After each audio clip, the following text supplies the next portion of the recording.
Dawn of War 3 is far from being a perfect game, and that makes me very sad because it's so much fun.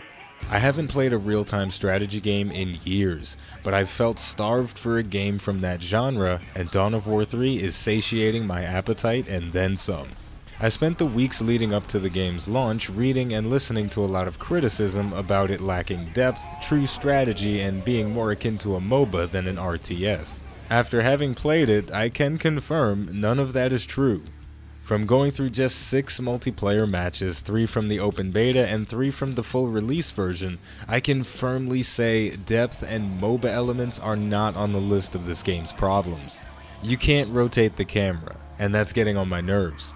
You also can't rebind your hotkeys, which means my micromanagement will never reach its full potential, and that's insanely frustrating.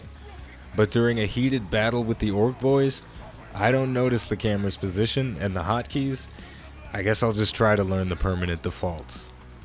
I'm not happy with the basic quality of life things that are missing from Dawn of War 3, but this game is so good that I'm willing to tolerate them in hopes that they get fixed or adjusted.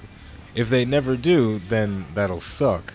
But anyone that's been in a long-term relationship with their soulmate knows that sometimes compromises have to be made.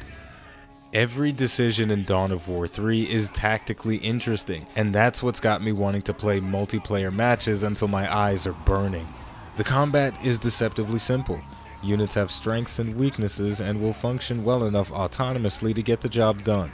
But that autonomy doesn't hold up when the person you're fighting is giving precise orders, selecting the right upgrades, and varying the composition of their armies. You can build a horde of ranged units and camp them in the relative safety of the map's cloaking fields for an ambush, but a savvy space marine knows how to deal with that. Every once in a while, a game will get released that feels amazing. Dawn of War 3 is that game, but it's a real shame that amidst everything it's done right, it's done a few things wrong that are like splotches of red paint on the Mona Lisa. This isn't a review, but with just a few hours of multiplayer and single-player gameplay under my belt, I can say that I'm more than happy with the $60 I spent. Now, if you'll excuse me, I've got some orc boys itching to fight, and build orders to figure out.